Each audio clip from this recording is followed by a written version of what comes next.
Hello friends, good evening. কেমন আছো তোমরা সবাই? আশা করছি সবাই খুব ভালো আছো, সুস্থ আছো। আমিও খুব ভালো আছি। চলে এসেছি আরো একটা নতুন ভিডিও নিয়ে। আজ কিন্তু সানডে ইভিনিং, আর এখন সময় হচ্ছে সন্ধে 6:50, মানে 7টা জাস্ট বাজতে যায়।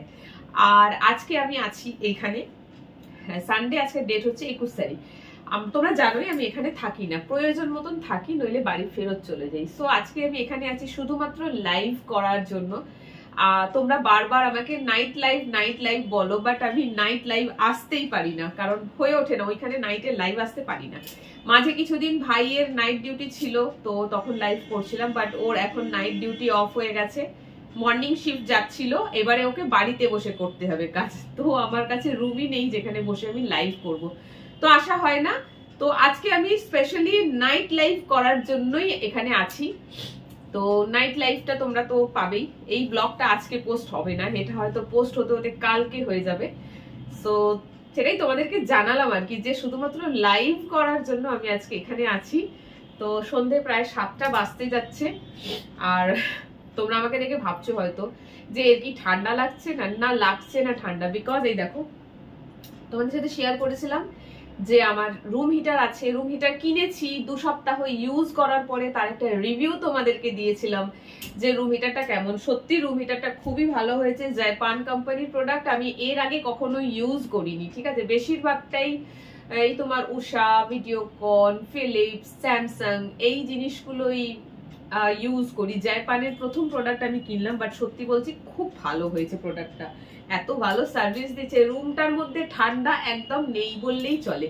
তো সেই জন্যই আমি আজকে স্লিভলেস পরে রয়েছি। আর তোমাদেরকে যেটা দেখাবো আর কি, এটা হচ্ছে একটা নতুন নাইটি কিনেছি, খুব সুন্দর হয়েছে নাইটিটা, দেখো জাস্ট।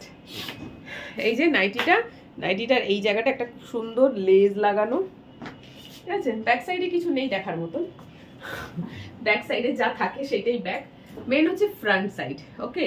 আর তার সাথে দিয়েছে একটা জ্যাকেট, দারুণ সুন্দর। তো জ্যাকেটটা রুমে থাকলে পরার দরকার পড়ে না, বাট আমি যেহেতু কিচেনে যাব, তো জ্যাকেটটাকে গলাতে হবে, কারণ আমার এই রুমটা এখন যতটা কমফোর্টেবল আছে মানে এখন কিচেনে গেলে ভয়ানক ঠান্ডা লাগবে কিচেনে, কারণ ওখানে তো রুম হিটার চলছে না। আর কলকাতায় কিন্তু বেশ ভালো ঠান্ডা পড়েছে। সো এই হলো জ্যাকেটটা, দেখো। আমার কাছে ব্ল্যাক নাইটি না একটাও ছিল না, সো ব্ল্যাক কালারের নাইটি কেনার খুব ইচ্ছে ছিল। আর নাইটি গুলো যেগুলো আছে, একটা ব্লু আর একটা রেড, ওগুলো হয়ে গেছে, অনেক পুরনো। তো সেই জন্য ভাবলাম দুটো নাইটি কিনি। একটা রেড কালারের পারচেস করেছি, বাট সেটা আজকে এসে পৌঁছায়নি, সেটা কাল আসবে। আর এটা না আজকেই এসেছে, বেশ ভালো কোয়ালিটি, দারুণ। তো কেমন লাগছে ব্ল্যাক কালারের নাইটিটা পরে কমেন্ট করে জানিও। আর এখন আমি যেটা করব সেটা হচ্ছে কিচেনে চলে যাব। একটু পপকর্ন রাখা রয়েছে, ঠিক আছে, কিচেনে খুঁজে বার করি। একটু পপকর্ন বানাবো, সঙ্গে বানাবো একটুখানি দুধ চা। তো চলো চলে যাই কিচেনে। চলে আসলাম কিচেনে। বাবা, আজকে আমি পুরো কালো, ব্ল্যাক বিউটি হয়ে গেছি, চুল কালো তাই না? চুলটা গুটিয়ে নি বলো। সো দুধ চা বানাবো বলে এলাম, বাট কিচেনে আসার পর মনে হচ্ছে যে দুধ চা না, লাল চা খাই। দুধ চাটা পরে রাতের দিকে খাবো।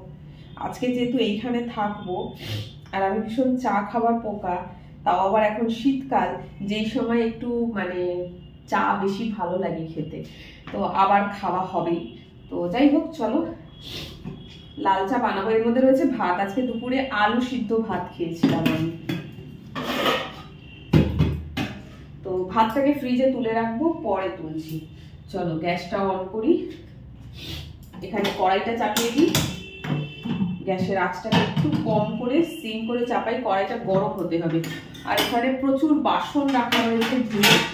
আজকে দুপুরবেলা খাওয়া দাওয়া করেছি, তারপর চা এসব খেয়েছি এসে, তো প্রচুর বাসন বেরিয়ে গেছে, বাসনগুলো গোছাতে হবে।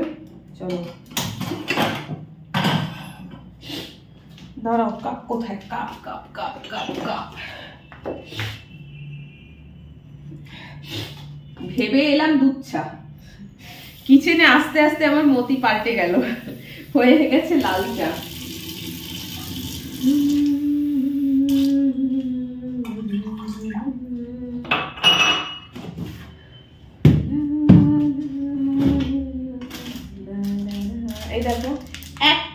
পপকর্ন। আমার খুব ভালো লাগে মাঝে মধ্যে এরকম একটু ফ্রি টাইম পেলে পপকর্ন বানিয়ে খেতে।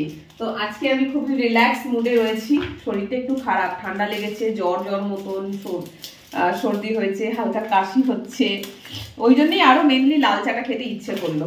তো চলো,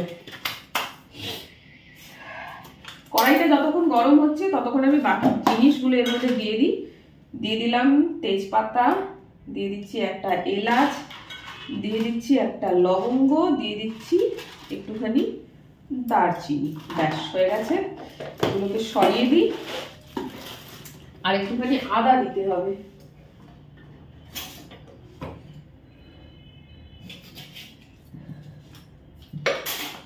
চলো, আদাটা দেওয়া হয়ে গেলে এটাকে একটু ফুটতে দেবো। এইভাবে তোমরা চা বানিয়ে খেও, কিন্তু সিরিয়াসলি বলছি, এই চাটা দারুণ খেতে হয়। চলো, বাসন আরো গোছাতে বাকি আছে, বাট একটু পরে গোছাচ্ছি। পপকর্নটা হতে দিয়ে দিই। এগুলো হতে একটু হলেও তো সময় লাগবে। আমি না একটু পপকর্নের এরকম প্যাকেটগুলো ঘরে কিনে এনে রেখে দিই, আমার দারুণ লাগে। ঠান্ডায় পুরো জমে গেছে। এটা হচ্ছে চিলি ফ্লেভারের মনে হয়, দেখে বলছি তোমাদেরকে। পুরো ঠান্ডায় জমে গিয়েছে, বেরোচ্ছেই না প্যাকেট থেকে। বেরোতে বাবা, অনেকটা পপকর্ন হয়ে গেছে। সারা রাত ধরে খাবো আজকে। আজকে রাতে রান্না করবো এখানে, সেটা হচ্ছে কি বানাবো দাঁড়াও, এটা কি ফ্লেভারের আছে বলছি। টমেটো অ্যান্ড চিলি, খুব সুন্দর স্বাদ হবে। চলো, এটাকে আমি একটুখানি ভেঙে দিই, তাই না? পুরো জমে তাল হয়ে গেছে। ফ্রিজে কিন্তু ছিল না, তাও এরকম তাল হয়ে গেল। আসলে বাটার দেওয়া রয়েছে তো, সেই কারণে। বাটার তো ঠান্ডাতে এমনি জমে যাচ্ছে, ফ্রিজে রাখার দরকার পড়ছে না। চলো, এটাকে আমি ঢাকা দিয়ে দিলাম। একটু পরে গ্যাসের আঁচটা কমিয়ে দেবো। আচ্ছা, এগুলোকে তুলে দিই। বাসন কোসন এত জমে গেছে এখানে না, আমি রাখারই জায়গা পাচ্ছি না। আবার কি মেসেজ করছে? জলটা চায়ে ফুটবে, তারপরে আমি এর মধ্যে অ্যাড করবো চা পাতা। মধু কিনবো, মধু ভুলে যাচ্ছি। এত সুন্দর করে চা বানাচ্ছি, বাট একটু আনহেলদি প্রসেসে খাচ্ছি, সেটা হচ্ছে চিনি মিলিয়ে। চিনিটা দেওয়া একেবারেই উচিত নয়। চলো, পপকর্ন ফুটতে স্টার্ট। জলটা কমিয়ে দিলাম, নাহলে পুড়ে যাবে।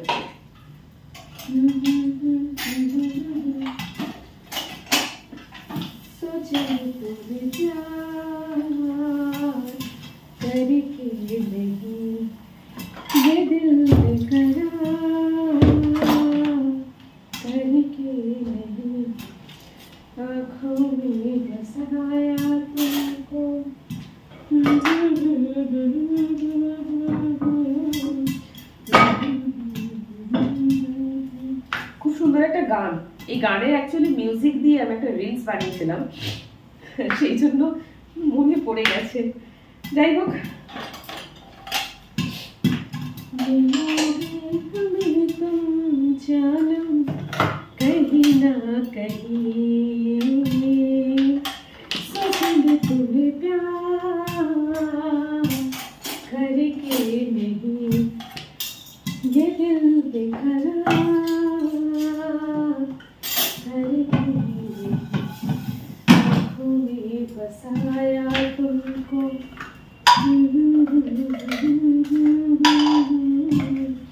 চলো চায়ে চিনিটা দিয়ে দিচ্ছি।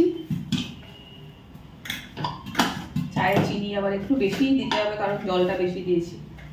চিনি কম হলে আমার আবার চা একদম খেতে ভালো লাগে না। চলো, দিয়ে দিলাম একটু চা পাতা। ঠান্ডাটা একটু কম লাগছে, দিয়ে দিচ্ছি 1 চিমটে মতন একটু নুন। লেবু নেই ঘরে, নাহলে লেবু দিয়ে খেতাম। হয়ে গেল। আচ্ছা, পপকর্নটা নেওয়ার জন্য একটা বোল বার করলাম কাঁচে। ভিডিওর মাঝখানে আমার ছেলের ফোন চলে আসলো, ফোনটা রিসিভ করতে গেলাম, দিয়ে দেরি হয়ে গেল একটু। চাটা ফুটে শুকিয়ে গেল, 1 কাপ চা আরো কমে গেল চা। দেখেছো, মাঝখানে ফোন আসলে এই হয়। এই দেখো, 1.5 কাপ চা ফুটে 1 কাপ হয়ে গেছে। যাই হোক, কিছু করার নেই। দেখি পপকর্নের কি হাল। পপকর্নটাকে আবার আলাদা করে মশলা দিয়েছে, এই যে গুঁড়ো মশলা। পপকর্নটা নামাবার আগে এই মশলাটাকে মিলিয়ে নামাতে বলে।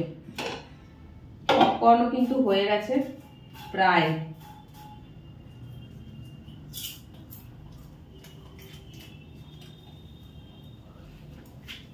মশলাটা পুরোটা আমি দেবো না, একটুখানি দিলাম।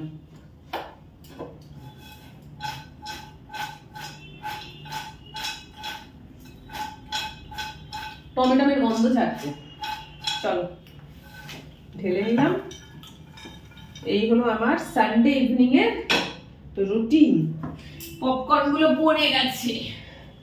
ওকে চলো, কড়াইটাকে ধুতে হবে। আজকে সন্ধ্যেবেলা মানে চাটা খেয়ে নিয়ে রাত্রিবেলা আজকে রান্না করবো, সেটা হচ্ছে লুচি আর আলুর চচ্চড়ি, মানে সাদা আলুর চচ্চড়ি, যেটা তোমরা আলু ফোড়নে তবে জিরে আরে 5 ফোড়ন বা কালো জিরে ফোড়ন দিয়ে করে না, আলু চচ্চড়ি বলে, শুধু আলুর সবজি, সেটা বানাবো। তো চলো এটা নিয়ে চলে যাচ্ছি রুমে। চলো চলে আসলাম 4 পপকর্ন নিয়ে বেডরুমে। মানে সানডে ইভিনিং এইরকম হতে হয়, শুধুমাত্র 4 পপকর্ন পেয়ে আমি খুশি হয়ে গেছি। ভাবো আমার সানডে ইভিনিং কি খেতে ইচ্ছে করে জানো তো? ডমিনোস পিজা, কেএফসির চিকেন ফ্রাই। সিরিয়াসলি বলছি, আমার না কোনো বন্ধু বান্ধব নেই, ঠিক আছে? ওই আড্ডা ফাড্ডা মারার জন্য একটাই বান্ধবী আছে, সে আবার থাকে অনেক দূরে থাকে, সে কলকাতায় আসলে তবে দেখা হয়। তাও আবার ও আসলে আমি ফ্রি পাই না সময়, তো ওর সাথে দেখা হয় না। কিছুদিন আগে এসেছিল, ফোন করেছিল, বাট ওই যে আমি সময় পাইনি, যেতে পারলাম না। তো একটা হয় না যে সানডে ইভিনিং মানে বন্ধু বান্ধবদের সাথে ইভিনিং এ আড্ডা দিতে যাওয়া, একটু চা খেতে যাওয়া, যে যেরকম পছন্দ করে যায়। ইস, আমার যদি বন্ধু বান্ধব থাকতো আমি সন্ধ্যাবেলা করে যেতাম সানডে ইভিনিং এ, বাট নেই, বন্ধু বান্ধব নেই। কাজে কর্মে এত ব্যস্ত হয়ে গেছি, নেই বলবো না, আছে, বাট সবাই সবার মতন কাজে ব্যস্ত। আমি সময় দিতে পারি না বলে আমি সবার থেকে ডিটাচ হয়ে গেছি একদম। কথাবার্তা আছে, বাট যেটা আগে ছিল সেটা নেই। কারণ আমি যেতে পারি না একদম, কাউকে সময় দিতে পারি না। সবাই হয়তো বেড়াতে যাচ্ছে আমাকে বলেছে, বাট আমার সময় নেই, তাই গেলাম না। এরকম 2-3 বার হওয়ার পর আর বলা ছেড়ে দিয়েছে, আর বলে না। কারণ আমাকে বললে তো আমি যাই না, যেতে সময় পাই না, সেই জন্য। সো যাই হোক, যেটা আমার খেতে ইচ্ছে করে সানডে ইভিনিং এ সেটাই বললাম। মানে সানডে ইভিনিং হলে গিয়ে না খেলেও চলবে, বাড়িতে অর্ডার করে নাও চিকেন ফ্রাই। কেএফসির চাই, অন্য কোথাও কার নয়। কেএফসির যে লেগ পিস গুলো হয় না, এত টেস্টি হয় কি বলবো। আর না হলে ডমিনোস পিজা, এই দুটো জিনিস আমার খুব খেতে ইচ্ছে করে সানডে ইভিনিং এ। বাট এখানে অর্ডার করলে হতো, অর্ডার করে খেয়ে নিতাম, বাট এখানে তো কেউ নেই, আমি একলা অর্ডার করে খেলে হবে বলো? আমার ছেলে আছে বাড়িতে, ওরও খুব পছন্দের জিনিস এইগুলো, তো ওর যেহেতু খুব পছন্দের জিনিস, আমি সেগুলো একলা একলা কি করে অর্ডার করে খাই, সেটা ভালো দেখায় না। সো যাই হোক, বন্ধু বান্ধবদের সাথে হলে সেটা আলাদা ব্যাপার ছিল, সবাই মিলে যেতাম, ওর জন্য নিয়ে আসতাম। বাট এখানে অর্ডার করে খাওয়া মানে, আজকে আমি এখানে থাকছি, ওর জন্য নিয়ে যেতেও পারবো না, ওর জন্য তাহলে অন্যদিন আবার অর্ডার করতে হবে, তো তার থেকে ভালো খাবোই না। সো যাই হোক, ইভিনিং লাইক দিস, গরম গরম মশলা চা, লাল চা, সঙ্গে পপকর্ন। তো চলো একাই এনজয় করি, কি করব, কেউ নেই, একলা এইভাবেই সানডে ইভিনিংটা কাটাই। তোমরা কিভাবে সানডে ইভিনিং কাটাচ্ছ কমেন্ট করে জানিও। জানি যারা ফ্যামিলি ওয়ালা মানুষ, সানডে ইভিনিং মানে হয় বন্ধু বান্ধবদের বাড়ি যাওয়া, নালে বাচ্চাকে নিয়ে বউকে নিয়ে পার্কে যাওয়া, গঙ্গার ধারে যাওয়া, অনেকে অনেক কিছু পছন্দ করে, বউকে নিয়ে বাচ্চাকে নিয়ে শপিং এ যাওয়া, বন্ধু বান্ধবদের বাড়ি আড্ডা মারতে যাওয়া, এইগুলোই করে ফ্যামিলি মানুষরা মানে উইকেন্ড গুলোতে, ছুটির দিনগুলোতে। বাট আমার এসবের কোনো বালাই নেই, আমি সারা সপ্তাহ শুধু কাজ কাজ কাজ। লাকিলি আজকে ইভিনিংটা ফাঁকা রয়েছি আর এখানে থাকছি, সেই জন্য ব্লগ গুলো করছি। আমার মানে যেমন যেমন ব্লগ করতে পছন্দ করি অ্যাকচুয়ালি, সেই সব ব্লগ গুলোকে শুট করছি, তার সাথে এগুলো খাচ্ছি। সো চলো ভিডিওটা করছি এখানেই অফ। তোমরা দেখো কেমন লাগলো জানিও, আর নাইটিটা কেমন লাগলো সেটা কিন্তু কমেন্ট করে অবশ্যই জানাতে হবে। ব্ল্যাক কালারের নাইটি না আমার একটাও ছিল না, তো পার্সোনালি বলছি আমার নাইটিটা খুব পছন্দ হয়েছে। মেনলি পছন্দ হয়েছে যে এখানে যে ডিজাইনটা করা হয়েছে না, এটার জন্য। তো এবারে তোমরা ব্লগটা দেখবে, নাইটিটা দেখে কেমন লাগলো কমেন্ট করে জানিও। তো আজকে এই অবধি, সবাই খুব ভালো থেকো, সুস্থ থেকো, টাটা।